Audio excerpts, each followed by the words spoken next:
டேய் என்கிட்ட காசு பணம் இல்லைன்னு சொல்லிட்டு என்ன எவ்வளோ இலக்காரமாக நினச்சிங்க இந்த சமுதாயத்துலலாம். யார் லைஃப் வேணாலும் எப்படி வேணாலும் எப்போ வேணாலும் மாறும். சூரியன் மார்னிங் அங்கே இருக்கும், ஆஃப்டர்நூன் இங்கே இருக்கும், ஈவினிங் இங்கே இருக்கும், இரவில் போயிட்டு குட் நைட் சொல்லிட்டு தூங்க போயிடும். அதே மாதிரி தான் லைஃப்பும் ஒரே மாதிரி இருக்கா தம்பி. எப்போ வேணாலும் யாருக்கு வேணாலும் மாறும். உண்ணா டேய் எவ்வளோ கேவலமாக தம்மா நான் பேசுகிறானுங்க. உனக்கு அதெல்லாம் தெரியாது தம்பி. ஒருத்தன் போன பேர் கூட கேவலமாக பேசிடலாம். இருக்கும்போதே காது பட பேசுவாங்கப்பா. இவனால் என்ன பிடுங்க முடியும்? இவனால் நம்மளுக்கு என்ன பிரயோஜனம்? இவெல்லாம் ஒரு ஆளை நினைக்கிறது தப்புன்னு. லைஃப் மாறினவொடனே வந்து ஜாலர் அடிக்கூடாது. எப்பயும் போல தான் இருக்கணும். இப்போ இன்னும் 5 நிமிஷம் என் லைஃப் மாறப்போகுது. இதுக்கு காரணம் நீ. அந்த கடவுள் உன் ரூபத்தில் இந்த ஆப்பர்ச்சுனிட்டி கொடுத்தது ரொம்ப சந்தோஷம்.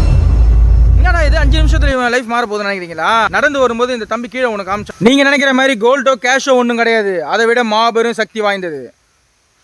தேங்க்ஸ் ஆண்டவா. இந்த காட்டுறேன்.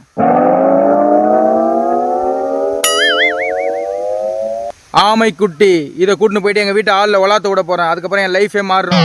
இது யாருக்கு நல்ல நேரம் ஷார்ட் ஆகுதோ அவங்க கண்ணில் மட்டும்தான் அகப்படும். சத்தியமாக சொல்கிறேன். நம்மளை மாதிரி ஏழை பாழைங்க முன்னுக்கு வரணும். காட்டில் வந்து சுற்றுங்க. ரெயின் சீசனை மிஸ் பண்ணுறாதீங்க. என்னடா தம்பி நான் சொல்கிறது கரெக்டாடா? இதுக்கு இங்கிலீஷில் என்னடா இது பேர்? எல்லாருக்கும் தெரிஞ்சாகணும்டா. crocodileண்ணா.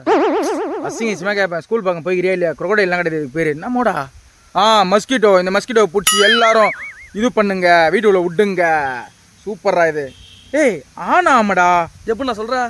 பல்லா பாரு, குட்டி பல்லாங்க. அழகா இருக்குல்ல?